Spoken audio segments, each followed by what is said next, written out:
सभी धर्म प्रेमी सज्जनों को सादर नमस्ते। साथियों, बहुत बहुत स्वागत है आपका मेरे इस YouTube चैनल पर, इस स्वाध्याय सत्संग रूपी आध्यात्मिक चर्चा में। उपनिषदों में बात कर रहे हैं और उपनिषदों की श्रृंखला को आगे बढ़ाते हुए कठोपनिषद इस समय प्रसंग में द्वितीय वल्ली हमने कल पूरी कर ली थी कठोपनिषद की। आज तृतीय वल्ली प्रारंभ करते हैं। तृतीय वल्ली को प्रारंभ करने में इसमें जो हेडिंग दिए रखा है तृतीय वल्ली का, यमाचार्य द्वारा कर्मकांड तथा ज्ञान कांड में भेद एवं ज्ञान कांड के स्वरूप का वर्णन। कर्मकांड और ज्ञान कांड दोनों का वर्णन है इसमें, और उनका भेद और उनका क्या स्वरूप है उसका वर्णन। देखते हैं इसमें क्या है। पहला श्लोक लेते हैं। ऋतं पिबन्तौ शुक्रतस्य लोके गुहां प्रविष्टौ परमे परार्धे छाया तपि ब्रह्मविदो वदन्ति पंचाग्न्यो ये च तृणचेकाताः। इसका भावार्थ इसमें दिया हुआ है। ब्रह्मवेत्ता लोग कहते हैं कि पंचाग्नि अर्थात 5 यज्ञों को करने वाले कर्मकांडियों को तथा त्रिनचिकेत अर्थात यमाचार्य ने जिन 3 नचिकेता अग्नियों का उपदेश दिया है उनका सेवन करने वाले ज्ञानकांडियों में छाया और आतप का सा अंतर है। जो सिर्फ बाह्य यज्ञों में लगा रहता है वह तो मानो छाया में लगा हुआ है। 3 नचिकेता अग्नियों का सेवन ही वास्तविक प्रकाश सेवन है। ये दोनों अपने अपने दृष्टिकोण से ऋत का पान करते हैं और जिस तत्व को यथार्थ ज्ञान समझे हुए हैं उसी में ये दोनों लगे रहते हैं। दोनों परम श्रेष्ठ बुद्धिमान बुद्धि रूपी गुहा में प्रविष्ट हैं, परंतु कर्मकांड तथा ज्ञान कांडियों में भेद छाया और आतप का सा है। भेद छाया। अब इसमें जो है देखिए, आजकल के युग में मैंने महर्षि दयानंद सरस्वती ने जो पुस्तक रचित है सत्यार्थ प्रकाश, उसमें ये इस प्रकार के सारे प्रसंग हैं। 14 अध्याय हैं उसमें, 14 समुल्लास कहते हैं उसमें, समुल्लास के नाम से दिए हुए हैं। और उस पर मैंने, क्योंकि मैंने देखा है उसका पुस्तक का आर्य समाज के तो जितने भी सत्संग समारोह होते हैं सब में उसका पुस्तक का वितरण किया जाता है, क्योंकि आर्य समाज की मुख्य पुस्तक है। महर्षि दयानंद सरस्वती ने उसमें सारे विषयों को कवर किया हुआ। लेकिन मैंने उसका निष्कर्ष निकाला, क्योंकि उसमें बड़ा शुष्क विषय है। एक तो उसको पढ़ने में हर एक की रुचि नहीं हो सकती। ये सारे विषय बड़े शुष्क हैं। इसमें जो है ना, जिस व्यक्ति की इसमें रुचि है उसका ही इंटरेस्ट बनता है। भक्ति के मार्ग में किसी का भी इंटरेस्ट बन सकता है, लेकिन इसमें बहुत कम लोगों की रुचि बनती है और उन बहुत कमों में भी समझ में विषय नहीं आते। तो मैंने एक बार उसको जो है ना फिर पूरा पढ़ा उसको। मैंने कहा इसको पढ़ता जरूर एक बार समय निकाल के। फिर मैंने सोचा इसमें तो इतनी जटिलता भरी पड़ी है, इसको कौन पढ़ेगा, कौन इसको समझेगा। तो बांटते रहते हैं पुस्तकों, लेकिन उसको ना कोई पढ़ने वाला ना कोई समझने वाला। क्योंकि किसी भी पूछ लो, किसी से पूछ लो उसमें क्या प्रसंग है, तो ज़्यादातर लोग उसको बता ही नहीं पाएंगे। तो मैंने उसका फिर निष्कर्ष निकाला। सारे अध्याय के बाद मैंने थोड़ा बड़ी सरल हिंदी भाषा में फिर उसका हर चैप्टर का निष्कर्ष निकाला हुआ। और निष्कर्ष निकाल के मैंने देखा इसमें भी जो कर्म कांड की जो बात कर रहे हैं, जो पंचाग्नि की जो बात कर रहे हैं, और पंचाग्नि कहते हैं गृहस्थ में जो है ना, पहले उस समय जो परंपरा वैदिक रीति से जो चलते थे, हमारे यहाँ परंपरा होती थी 5 यज्ञ करने की। उन 5 यज्ञों में एक तो जो है ना नित्य, क्योंकि वैदिक संस्कृति से सारे कार्य क्रियाकलाप होते थे, और मनुस्मृति का संविधान चलता था, तो सारे कार्यकलाप इस तरीके से होते थे। उस समय की यही चर्चा है, तो इसमें भी मैं उसी तरीके से इसको सूक्ष्म में बताने की कोशिश करूँगा। कर्मकांड में ये 5 जो है ना पंचाग्नि की जो बात कर रहे हैं, 5 यज्ञ बताए गए। उसमें प्रत्येक व्यक्ति पहले 5 यज्ञ करता था। वो 5 यज्ञ, वो गृहस्थ जो भी होते थे 5 यज्ञ होते थे। इसमें एक तो देव यज्ञ होता है, जिसमें अग्निहोत्री हवन जिसे कहते हैं, आहुति चढ़ाते हैं अग्नि में मंत्रों के उच्चारण के साथ। और दूसरा बलवैश्य यज्ञ। बलवैश्य यज्ञ किया जाता है कि जो मनुष्य पे बहुत से जीव ऐसे हैं जो आश्रित होते हैं, तो उनके लिए कुछ यज्ञ में ही उसी में आहुति दी जाती है। जो भी हमारी पाकशाला में भोजन पकता है, जो भी हमारे किचन में जो खाद्य पदार्थ पके जाते हैं शुद्ध जो होते हैं, अन्न मिष्ठान इत्यादि से, उनकी आहुति दी जाती है। ये उन आश्रित जीवों के लिए जिनका भरण पोषण स्वयं फिर इस वायु के माध्यम से ये प्रकृति स्वयं करती है, तो उस प्रकृति को एक तरीके से एनर्जाइज करते हैं हम। तो दूसरा यज्ञ है। तीसरा यज्ञ होता है उसमें कोई अतिथि घर पे आ जाए तो उसका स्वागत सत्कार करना। इसलिए यहाँ पे कहा जाता था कि अतिथि देवो भव। हमारे यहाँ पे ये परंपरा थी। ये मुस्लिम जब आके जो उन्होंने मुस्लिम आक्रांताओं से शासन कर पाए, वो उसका कारण यही था कि हमारे तो यहाँ पे प्रचलन ये था कि अतिथि देवो भव, सबका स्वागत सत्कार। तो उसी भाव से जो है ना यहाँ पे ये प्रचलन के अतिथि अगर घर में आ जाए तो उसको देवता समझो कि घर में देवता ने प्रवेश किया है, तो उसका उसी तरीके से जैसे देवता का स्वागत करते हैं स्वागत सत्कार करो। तीसरा ये हो गया। चौथा था गुरु आचार्य, जहाँ से हमें शिक्षा मिलती है उनका स्वागत सत्कार, उनकी सेवा भाव करना। और पांचवा फिर माता पिता की सेवा करना। तो इस प्रकार से ये पंच यज्ञ बोले जाते थे। ये क्रियाएं प्रत्येक गुरुवार को नितांत करनी अनिवार्य थी, रोजाना। अब रोजाना करने में जैसे घर में अतिथि नहीं आया तो कोई बात नहीं, तुम्हारा भाव तो अगर आ जाए तो वही है, तो भी वो भाव बना रहे तो वो यज्ञ हो गया। माता पिता का तुम्हें सानिध्य मिल रहा है, साथ में है, उनकी सेवा हो पा रही है तो बहुत अच्छा। अगर नहीं दूर दराज है तो भी तुम्हारा भाव तो उनके प्रति रेस्पेक्ट भाव का है, वो भी। तो इस प्रकार से कुल मिला के ये 5 यज्ञ की श्रेणी है। इसी में उसी को कहा गया पंचाग्नि। लेकिन मैंने उसको सत्यार्थ प्रकार का जो निष्कर्ष निकाला है उसमें भी मैं इन चीज़ों को बताया है। मैंने की जो चीज़ आजकल इतनी बहुत ज़्यादा चलन में नहीं है, क्योंकि वो परंपराएं भी नहीं है आज की तारीख में, अवेलेबल ही नहीं है, उस तरह की परंपरा का चलन भी नहीं है। लेकिन अगर ऐसा समीकरण कहीं बन रहा है तो ये बहुत अच्छी बात है।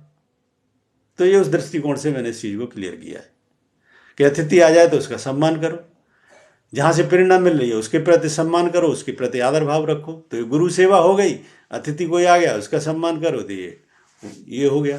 देव यज्ञ रोजाना आजकल चलन में रहे नहीं, बहुत कम परिवार हैं जहाँ पे रोजाना यज्ञ होते हैं।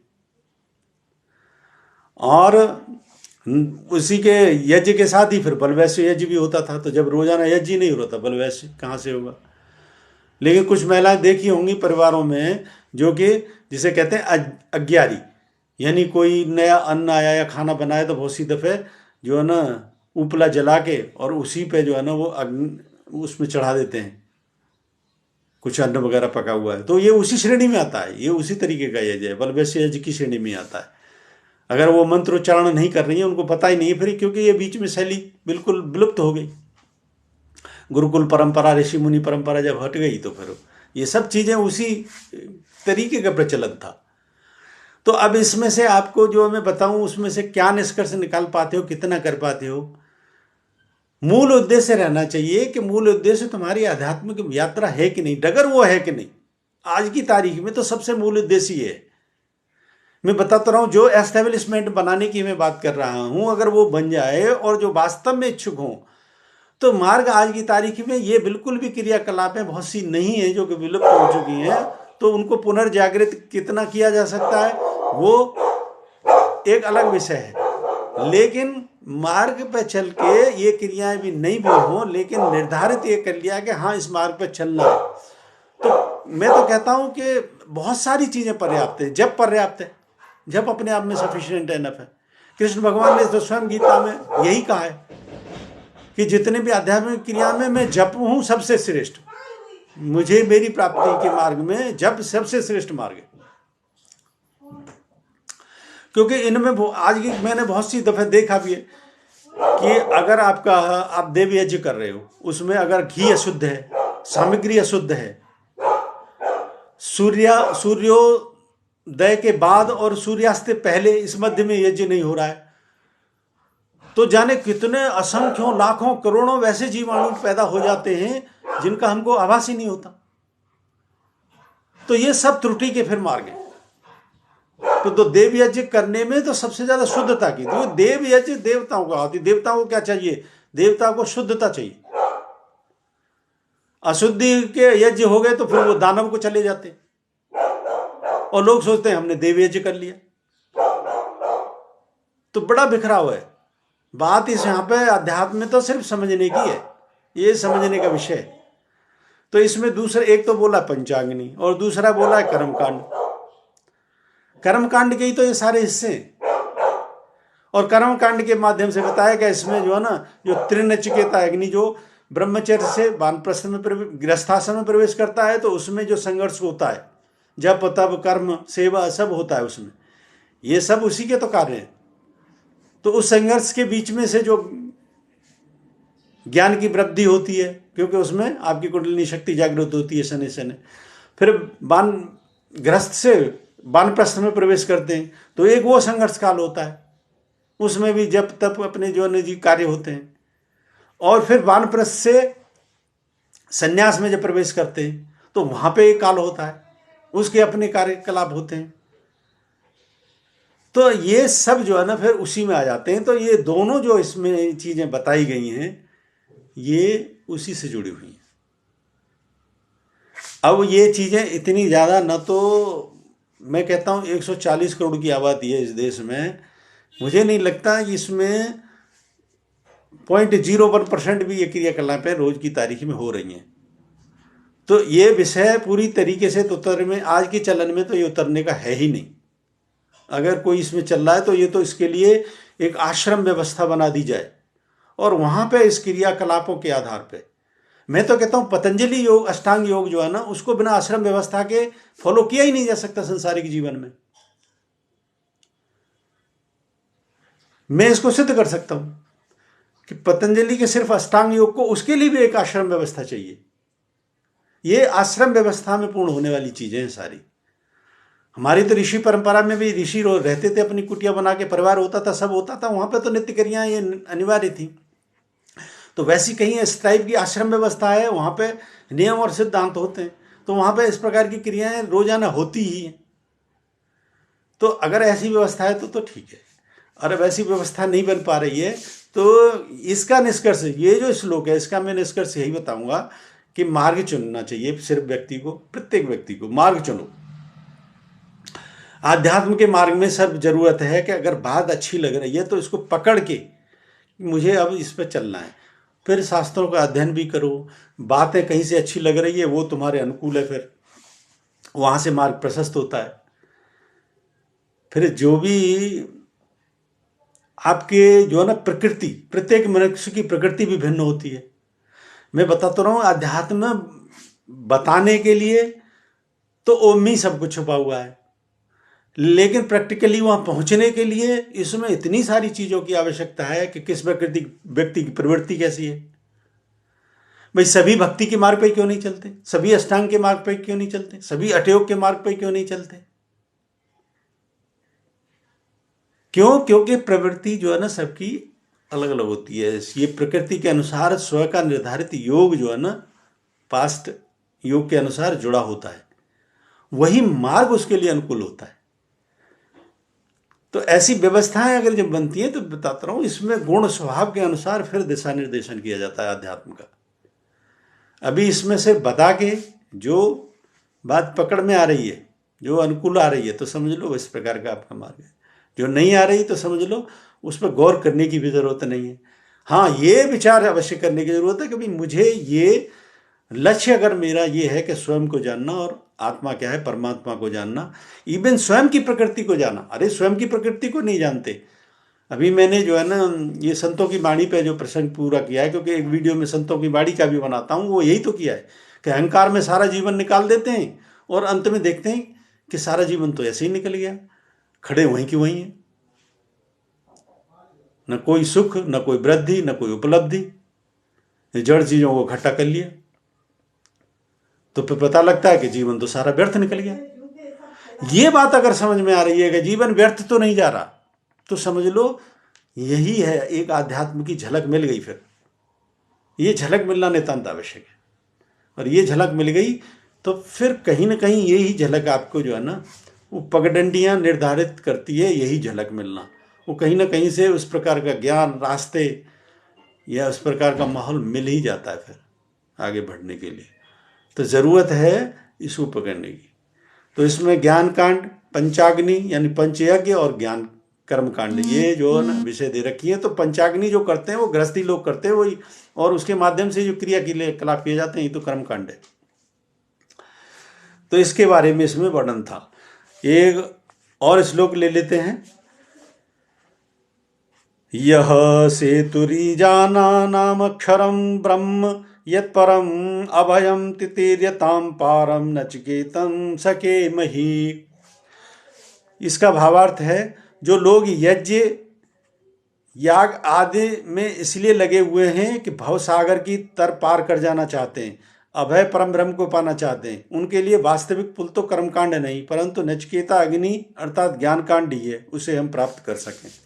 अब इसमें इसका वर्णन फिर से दिया हुआ है कि जो लोग यज्ञ आदि सिर्फ क्या पंच यज्ञ 5 यज्ञ कर लिए उतना ही पर्याप्त नहीं, वो सिर्फ मन के स्तर तक पर्याप्त है, यानी उससे मन के जो क्रियाकलाप हैं वो दैनिक दिनचर्या का हिस्सा होती हैं, दरअसल वो उतना भर ही पर्याप्त नहीं है। इसके आगे पर क्या बताया है कि इसमें कहते हैं कि वो नचिकेता अग्नि यानी वो कुंडलिनी का आपका उठना और फिर स्व का ज्ञान भी होना, वो नितांत अनिवार्य है। स्व का ज्ञान तक नहीं पहुंचे तो समझ लो मंजिल अधूरी है। तो ये जितने भी हमारे जो यज्ञ हैं, ये these all are tools basically, ये सब टूल्स हैं, ये साधन हैं, साध्य नहीं है। These all are tools to reach at your destiny, आपके मंजिल तक पहुंचाने के लिए दीज ऑल आर टूल्स। ये साधन है, साध्य नहीं है, साध्य और है। वही इस श्लोक में बताया है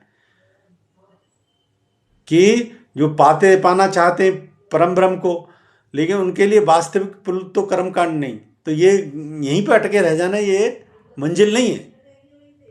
इसका भावार्थ ही है। ये मैं पहले भी जैसे बता चुका हूं कि रास्ते पे चलते जाना है और इन कर्म कांडों में अटकते नहीं जाना है, ये क्रिया का हिस्सा होते हैं। These all are the tools. अब इसके लिए उस तरह की व्यवस्था बनती है कर्म कांड के लिए और इनके लिए, तो मेरी खुद इस तरह की जो है ना चीज़ों में क्रियाओं में इसमें रुचि है, क्योंकि पंचयज्ञ करते रहने चाहिए। और आश्रमों में जो लोग जाते आते भी हैं तो निश्चित तौर पे वो अतिथि के तौर पे भी होते हैं, वो किस व्यवस्था के अनुसार उस तरीके का माहौल बनाया जाना चाहिए। क्योंकि इस श्रेणी का भी व्यक्ति कोई इच्छुक है तो वैसी व्यवस्था बनती है, तो उसमें मंजिल के रास्ते फिर उस व्यवस्था के अनुसार ही खुलते हैं। तो मुझे उम्मीद है ये चर्चा इस प्रकार से पसंद आ रही होगी। मूल बातों को पकड़ें इसमें, इसे आत्म मार्ग पर चलना है और लक्ष्य को पाना है, ये सबसे महत्वपूर्ण है। और ये बात अगर समझ में आई है तो ये बहुत ही अच्छी बात है। यही मेरा प्रयास है। मेरे इस वीडियो को लाइक करें, अधिक से अधिक शेयर करें। शंका समाधान के लिए कोई प्रश्न है तो कमेंट बॉक्स में लिखें। बने रहें मेरे साथ, बने रहने के लिए बहुत बहुत धन्यवाद। ओम शम नमस्ते।